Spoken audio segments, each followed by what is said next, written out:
अलबेले किस्सों की दास्तां के सिलसिले शुरू हुए बनके कहानियां कहानियां।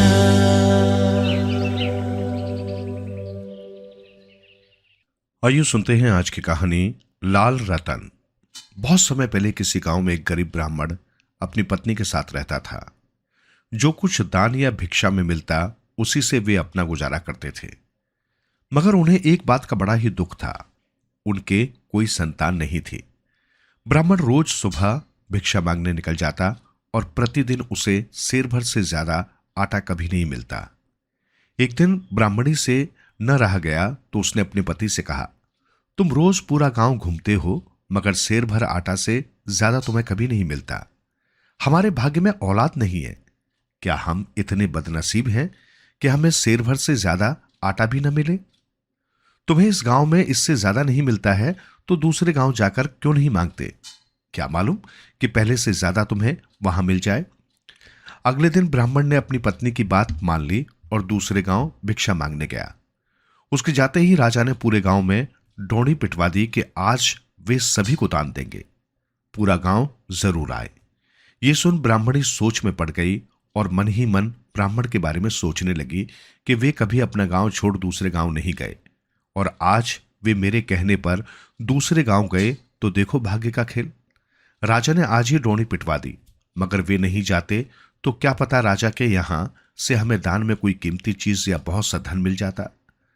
ब्राह्मण जब शाम को अपने घर लौटा तो भिक्षा में मिला सिर भर आटा देते हुए ब्राह्मणी से बोला, इतना आटा तो अपने गांव में ही मिल जाता है, फिर दूसरे गांव क्या जाना, कल से मैं दूसरे गांव नहीं जाऊंगा। तब ब्राह्मणी ने अपने पति को बताया, तुम्हारे जाते ही राजा ने डोंडी पिटवाई कि आज पूरा गांव राजमहल जरूर आए, राजा दान पुण्य करेंगे। ये सुनकर ब्राह्मण बोला, ये तो अपने भाग्य की बात है, जिसको मिलना था मिल गया, अब पछताने से क्या लाभ। ब्राह्मणी से रहा न गया और उसने अपने पति से कहा, सुनो जी, अभी तो समय है, क्यों न तुम राजा के पास जाकर देख लेते, क्या मालूम तुम्हें अब भी कुछ मिल जाए। ब्राह्मण पहले तो कुछ सोचने लगा, मगर पत्नी की जिद के आगे उसकी एक न चली और वो जाने को तैयार हो गया। जब वो वहां पहुंचा तो सब कुछ बट चुका था, मगर राजा ने ब्राह्मण को आया देख अपने सेवक से पूछा, क्या भंडार में अब भी कुछ बचा है? भंडारी ने कहा, महाराज बाकी तो सब कुछ बट चुका है, बस एक बकरी का बच्चा रह गया है। राजा ने ब्राह्मण से कहा, अगर आप इसे ले जाना चाहें तो ले जाएं। ये सुन ब्राह्मण सोच में पड़ गया, भला बकरी का बच्चा उसके किस काम का है। फिर कुछ सोचकर बोला, महाराज अगर आप मुझे आज्ञा दें तो मैं अपनी पत्नी से पूछ कर आता हूं। राजा ने आज्ञा दे दी। ब्राह्मण तुरंत अपने घर लौटा और उसे सारी बात बताई। ब्राह्मणी सारी बात सुनकर बोली, आप वो बकरी का बच्चा ही ले आए, वैसे भी हमारे कोई संतान तो है नहीं, बकरी के बच्चे को ही संतान समझ मन बहला लेंगे। ब्राह्मण खुशी खुशी राजा के पास जाकर बकरी का बच्चा अपने घर ले आया। उन्होंने बकरी के बच्चे के पैरों में घुंघरू बांध दिए। जब वो कूदता फांदता तो घुंघरू की छमछम की आवाज से उनका पूरा घर गूंज उठता। बकरी का बच्चा आ जाने से घर का माहौल ही बदल गया। वे उसे बकरी के बच्चे को बड़े लाड प्यार से अपनी संतान की तरह पालने लगे। ब्राह्मण प्रातःकाल जब स्नान करने नदी पर जाता तो अपने साथ बकरी के बच्चे को भी ले जाता और नदी के किनारे घास खाने के लिए छोड़ देता। स्नान कर सूर्य भगवान की पूजा अर्चना करता और फिर उस बच्चे को अपने साथ घर ले आता। एक दिन ब्राह्मण जब सूर्य भगवान की पूजा अर्चना में मगन था, तभी बकरी का बच्चा घास चरता हुआ नदी के किनारे एक टीले पर जा पहुंचा। वहां पहुंचते ही उसका पैर फिसल गया और वो नदी में डूब गया। सूर्य भगवान की पूजा करने के बाद जब ब्राह्मण घर जाने के लिए बकरी के बच्चे को ढूंढने लगा तो उसे वो कहीं नजर नहीं आया। तब ब्राह्मण की नजर नदी के पानी पर तैरती बकरी की लाश पर गई। उसके होश उड़ गए। उसके दुख की सीमा न रही। वो विलाप करने लगा, हाय ये भी क्या किस्मत है, एक तो ईश्वर ने हमें कोई संतान नहीं दी, जब बकरी के बच्चे को अपनी संतान समझकर पालने लगे तो ईश्वर को हमारी इतनी सी खुशी भी नहीं देखी गई, इसे भी हमसे छीन लिया। ब्राह्मण काफी देर तक वहां विलाप करता रहा और सोचने लगा कि अब वो ब्राह्मणी को ये कैसे बताएगा। वो तो सदमा सहन नहीं कर पाएगी और रो रो कर अपने प्राण त्याग देगी। ये सब सोच ब्राह्मण से रहा नहीं गया और आत्महत्या करने के लिए नदी के गहरे पानी की ओर बढ़ने लगा। ब्राह्मण की यह दशा देख सूर्य भगवान को उस पर बड़ी दया आई। उनसे ब्राह्मण का दुख देखा नहीं गया। सूर्य भगवान सोचने लगे कि आज रविवार है, आज तो मेरा दिन है। ये ब्राह्मण मेरी पूजा करके भी दुखी है और अब अपने प्राण त्यागने जा रहा है।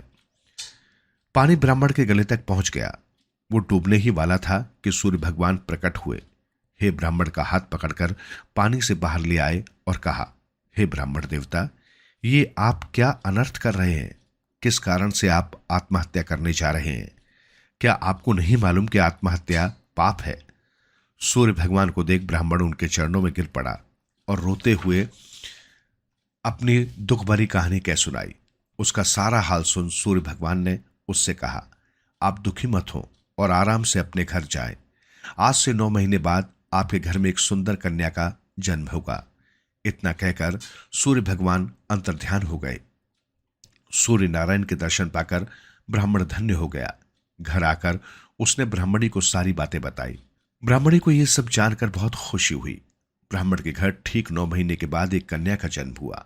सूर्य देवता के आशीर्वाद के कारण रोज एक लाल रतन सुबह सोकर उठने से पहले बच्चे के मुंह पर आ जाता। लाल रतन को उठा लेने के बाद ही उस कन्या की आंखें खुलती। ये रहस्य की बात दाई ने बच्ची की मां को नहीं बताया। लाल रतन के लोभ में उसने ब्राह्मणी को यह समझाया कि बहुत वर्षों के बाद तुम्हें बच्ची हुई है, इसी कारण बच्ची का मुंह सुबह सबसे पहले देखना उसके लिए ठीक नहीं है। इससे उसकी जान पर भी खतरा हो सकता है। ब्राह्मणी दाई की बात सुनकर डर गई। उसने दाई को ही कह दिया कि वो रोज आकर बच्ची को जगाया करे। लालची दाई यही तो चाहती थी। अब वो रोज सुबह सुबह आकर बच्ची के मुंह से लाल रतन उठा लेती और बच्ची को जगा देती। दाई ने यह बात अपनी सास को भी बता दी। जिस दिन दाई नहीं आती उस दिन उसके बदले सास आकर बच्ची को जगाती और चुपचाप लाल रतन अपने पास रख लेती। वो भी ब्राह्मणी को यही समझाता कि सुबह सुबह वो बच्ची का मुंह न देखे, नहीं तो बच्ची का अनिष्ट होगा। यही सब कह कहकर वे दोनों उसे डराती रहती और लाल रतन हड़पती रहती। इसी तरह कई महीने बीत गए। सर्दी के मौसम में एक दिन ब्राह्मणी धूप में बैठी थी। काफी देर तक दाई बच्ची को जगाने नहीं आई।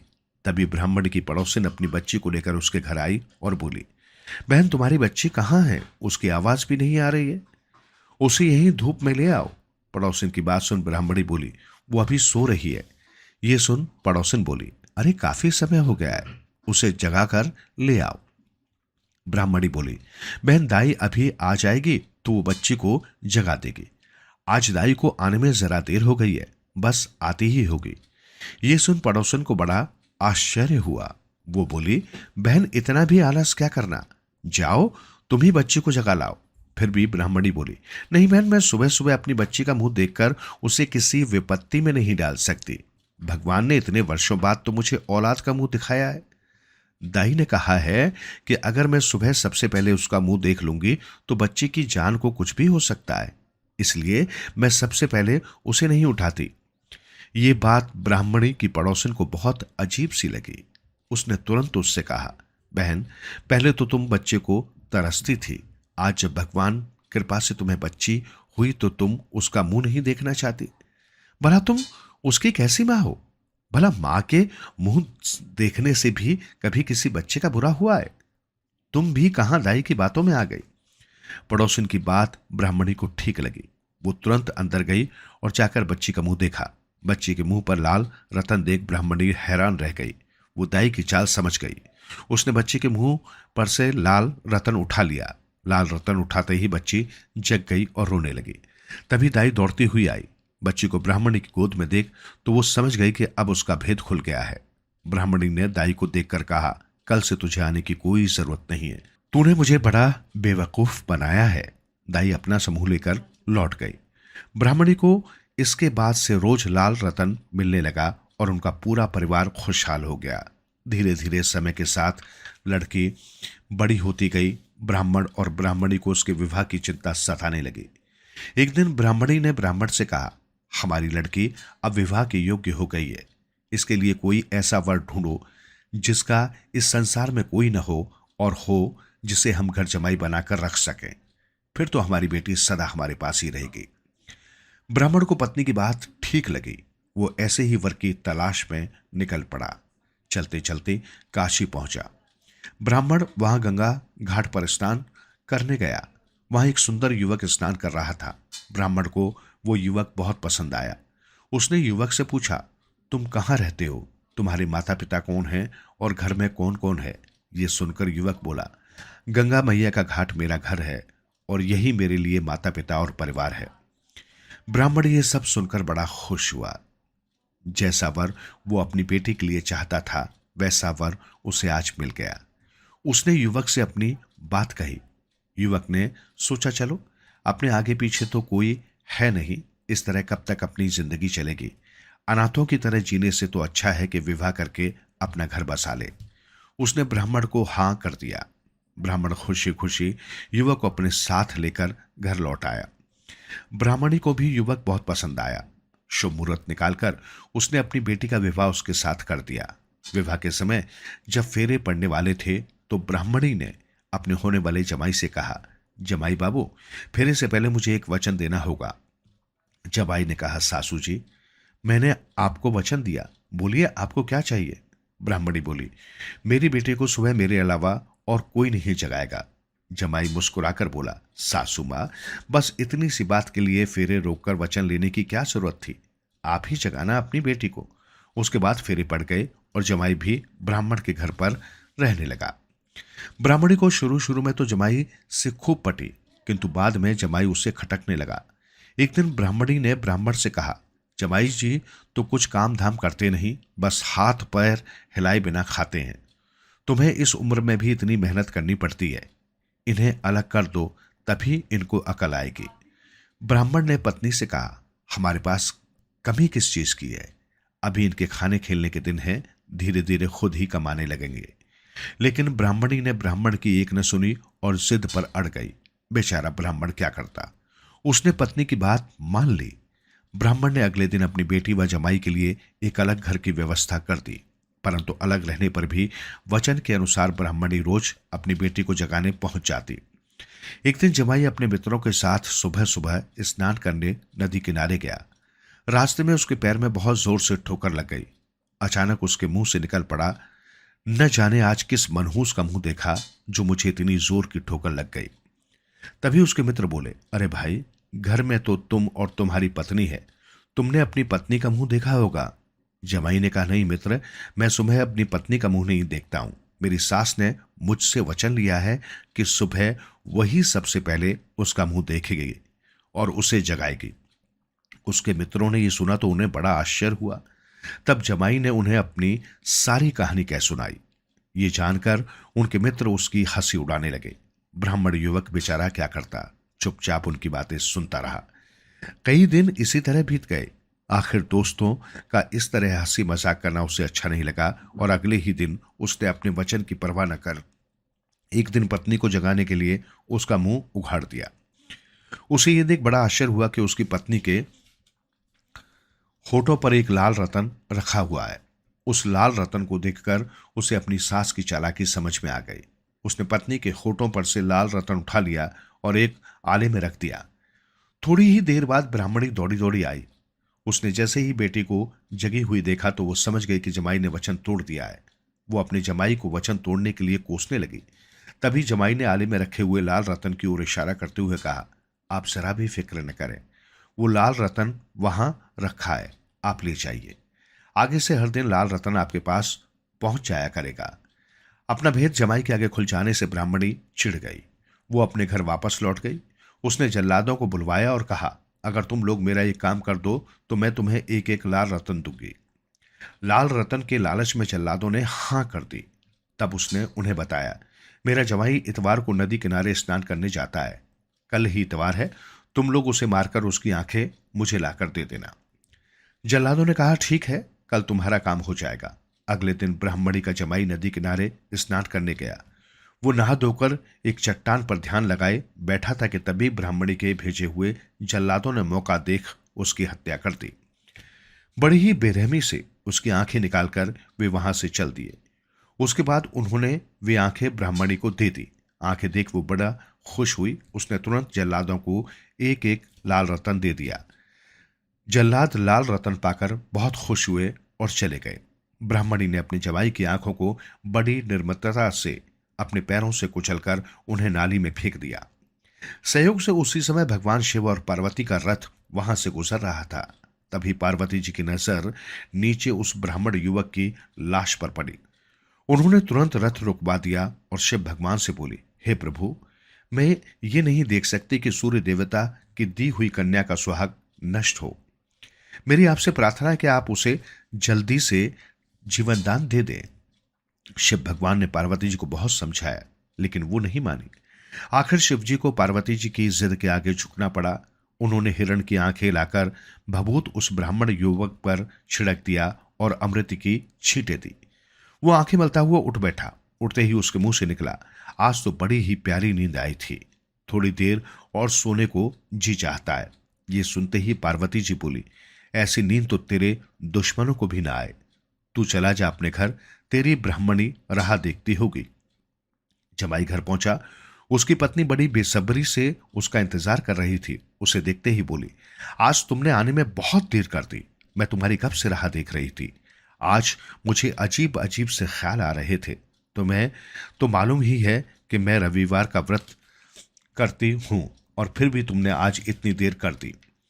ब्राह्मण युवक ने पत्नी से कहा, अच्छा, अब नाराज मत हो, आने में जरा सी देर हो गई।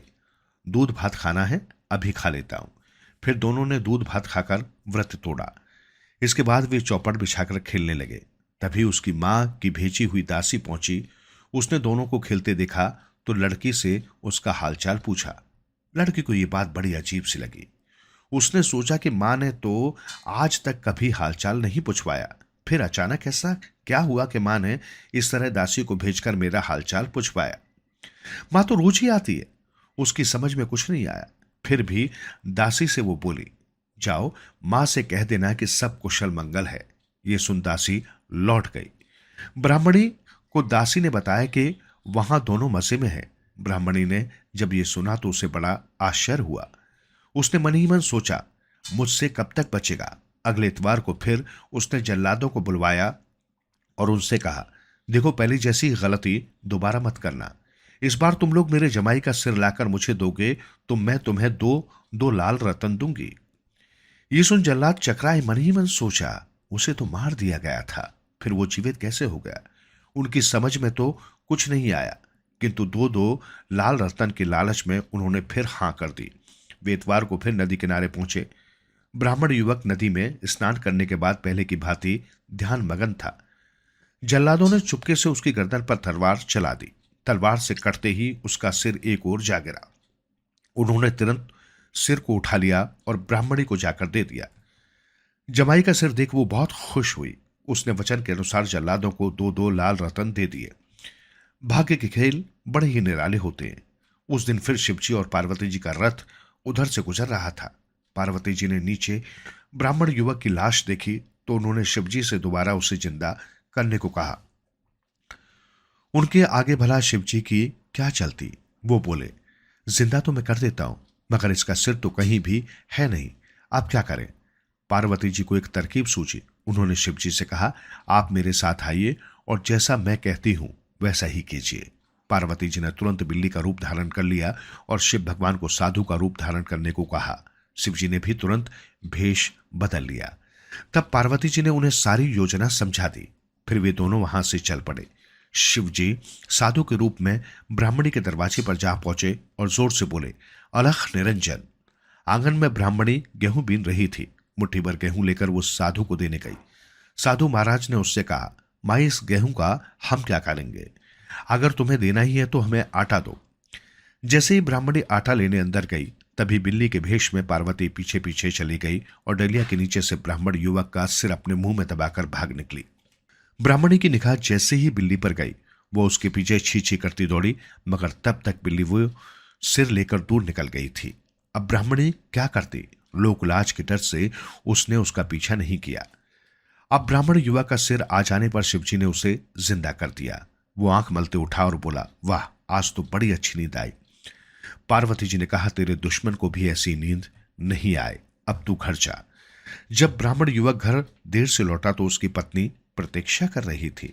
उसने गुस्सा होकर कहा, तुम्हें मालूम है कि रविवार को मैं व्रत रखती हूं, फिर भी तुम हर रविवार को देर से आने लगे हो। युवक ने पत्नी को समझाया कि आगे से कभी देर नहीं होगी। भोजन करके दोनों चौपड़ खेलने बैठ गए। तभी दासी फिर आई। दोनों को मजे से चौपड़ खेलते देख उसने जाकर ब्राह्मणी से पूरा हाल कह दिया। दासी की बात सुनकर ब्राह्मणी को अचरज हुआ, उस सोच में पड़ गई। तब उसे एकाएक ख्याल आया कि कहीं मेरी बेटी जादूगरनी तो नहीं है। फिर इतवार आया तो उसने जल्लादों को बुलवाया। उनसे कहा, देखो इस बार तुम मेरे जमाई की बोटी बोटी काट कर चारों तरफ दूर दूर तक फेंक आना। इस बार तुम्हें मैं 4-4 लाल रतन दूंगी। ये सुन जल्लादों की बाछें खिल गई। वे इतने सारे लाल रतन के लालच में अंधे हो गए और बोले, अब की बार इतनी बोटी करेंगे कि उसे भगवान भी इकट्ठा नहीं कर पाएंगे। जल्लादों ने ब्राह्मण युवक के टुकड़े टुकड़े कर इतनी दूर चारों ओर फेंक दिए कि कोई चाहकर भी इकट्ठा न कर सके। उसके बाद वे ब्राह्मणी के पास पहुंचे और अपने इनाम के 4-4 लाल रतन लेकर चलते बने। ब्राह्मण युवक की किस्मत अच्छी थी। आज भी शिव और पार्वती उधर से गुजर रहे थे। तभी दोनों की नजर ब्राह्मण युवक के शरीर के कटे हुए टुकड़ों पर पड़ी। ये देख शिवजी बोले, आह, ब्राह्मण युवक को इस बार मारकर इतने टुकड़े कर दिए गए हैं कि इन्हें एकत्र करना भी एक बड़ी समस्या हो गई है। अब हम इसे किस प्रकार से जीवित करें? भगवान शिव की बात सुन पार्वती बोली, भगवान आप कुछ भी कीजिए, मगर आपको इस युवक को तो जीवन दान देना ही पड़ेगा। भगवान शिवजी बोले, इसको जीवित करने का एक ही उपाय है, तुम इस युवक के शरीर के सभी टुकड़े एकत्रित करो। माता पार्वती ने देखते देखते पल भर में ही उस ब्राह्मण युवक के शरीर के सारे टुकड़े एक जगह इकट्ठा कर दिए। भगवान शिव ने मुट्ठी भर भभूत और थोड़ा अमृत उन टुकड़ों पर छिड़क दिया। छिड़कते ही ब्राह्मण युवक उठ खड़ा हुआ। माता पार्वती बोली, पुत्र, हमने तुम्हें 3 बार तो काल के मुंह से बचाया है, लेकिन अब की बार तेरी सास तुझे घर में बुलाएगी और खाने में जहर मिला देगी। माता पार्वती उस युवक को भभूत देती हुई बोली, जब तुम अपनी सास के घर खाना खाने जाओ तो भोजन से पहले ये भभूत खा लेना, इससे तुम पर उस जहर का असर नहीं होगा। ये कहकर माता पार्वती और भगवान शिव वहां से चले गए। जमाई अपने घर आया, लेकिन उसने अपनी पत्नी को ये नहीं बताया कि उसकी मां उसे मारना चाहती है। वो पत्नी के साथ भोजन करके चौपड़ खेलने लगा। कुछ देर बाद ब्राह्मणी ने दासी को फिर भेजा। दासी ने वहां का हाल देखा और लौटकर बता दिया। दासी से यह खबर सुन ब्राह्मणी को जल्लादों पर बड़ा क्रोध आया। उसने सोचा, ये जल्लाद उसे मारते भी हैं या उससे झूठ बोलकर लाल रतन ले जाते हैं। इस बार मैं खुद ही कुछ करूंगी। देखते हैं इस बार वो कैसे बचता है। चौथे रविवार को ब्राह्मणी सुबह सुबह अपनी बेटी के घर जा पहुंची और बोली, बेटी, आज तुम दोनों का खाना मेरे घर पर है, इसलिए ठीक समय पर घर आ जाना। माँ की बात सुन बेटी बोली, माँ, ये हर रविवार को स्नान कर देर से घर आते हैं, इसलिए हमें खाना खाने में फिर किसी दिन आ जाएंगे। ब्राह्मण युवक पत्नी की बात सुन बोला, क्या बात करती हो? माँ इतने प्यार से भोजन के लिए बुलाने आई है और तुम हो के मना कर रही हो। आज मैं स्नान करने नदी किनारे नहीं जाऊंगा, घर पर ही नहा लूंगा। उसने अपनी सास से भी कह दिया कि हम भोजन करने जरूर आएंगे। ब्राह्मणी ये सुन बड़ी खुश हुई और अपने घर लौट गई। भोजन करने युवक अपनी पत्नी के साथ सास के घर पहुंच गया। ब्राह्मणी ने जमाई और पति की थाली लगा दी।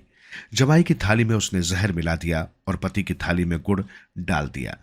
जमाई के भोजन का रंग कुछ अलग सा लगा। उसने सबकी नजर बचाकर थाली बदल दी, मगर जमाई को थाली बदलते ब्राह्मणी ने देख लिया। वो ब्राह्मण को खाने से मना करने लगी। ब्राह्मण ने पूछा, क्या बात है, तुम मुझे खाने से क्यों रोक रही हो? ब्राह्मणी बड़ी असमंजस में पड़ गई, भला क्या जवाब दे। तभी जवाई ने हंसते हुए ससुर के सामने से थाली उठाकर अपने पास रख ली और दूसरी थाली ससुर के आगे सरकाते हुए बोला, आप इस थाली का खाना खाइए। मेरी थाली में सासू जी ने घी ज्यादा डाल दिया है, इस कारण वे आपको मना कर रही है। ब्राह्मण की जान में जान आई। जमाई ने माता पार्वती की दी हुई भभूत खा ली और इसके बाद वो थाली का सारा भोजन खा गया। खाना खाने के पश्चात जमाई अपने घर चला गया। ब्राह्मणी ने बेटी को भी फटाफट भोजन करा दिया। बेटी से वो अपने घर जाने के लिए कहने लगी। बेटी ने कहा, मां, मैं अभी अभी तो आई हूं और तुम अभी ही घर जाने को कह रही हो। मेरा मन अभी जाने को नहीं कर रहा है। मगर ब्राह्मणी के मन में तो हलचल मची हुई थी। उसने उसे किसी तरह समझा बुझाकर घर भेज दिया। जमाई तो बिल्कुल ठीक ठाक है। यह खबर जब ब्राह्मणी को मिली तो उसने हार मान ली। ब्राह्मणी को अब पूरा विश्वास हो गया, उसका जमाई जरूर कोई जादू जानता है या फिर वो कोई सिद्ध पुरुष है। ब्राह्मणी को अपने किए पर बड़ी गिलानी हुई। एक दिन ब्राह्मण धर्म की कोई पोथी पढ़ रहा था जिसमें तरह तरह के पाप और उनके प्रायश्चित की बातें लिखी हुई थी। ब्राह्मणी भी वहां बैठी कथा सुन रही थी। तभी अचानक उसने पति से पूछा, सुनो जी, आपके शास्त्र में जमाई की हत्या करने की कोशिश करने का क्या प्रायश्चित है? ब्राह्मणी की बात सुन वो चौंक गया। उसने ब्राह्मणी से पूछा, तुम ये क्यों पूछ रही हो? तुम्हें इससे क्या मतलब? ब्राह्मणी झेप गई और बोली, मैं तो ऐसे ही पूछ रही थी। ब्राह्मण को उसकी बात पर यकीन नहीं हुआ। ब्राह्मण ने उसे डपटते हुए पूछा, सच सच बता दो कि क्या बात है। अगर तुम नहीं बताओगी तो मैं घर छोड़कर अभी कहीं चला जाऊंगा। ब्राह्मणी तब जोर जोर से रोने लगी। उसने ब्राह्मण के पांव पकड़ लिए और सारी बातें बता दी और रो रो कर माफी मांगने लगी। ब्राह्मण ने उससे धिक्कारते हुए कहा, मैं कौन होता हूं तुम्हें माफ करने वाला? जिसकी जान लेने की कोशिश की हुई उसी से माफी मांगो। ब्राह्मणी उसी समय अपने जमाई के घर गई और रोती हुई उससे माफी मांगने लगी। ये सुन जमाई बोला, सासू मां, आप मेरी मां की तरह हैं। जाने अनजाने जो हुआ उसे आप भूल जाइए।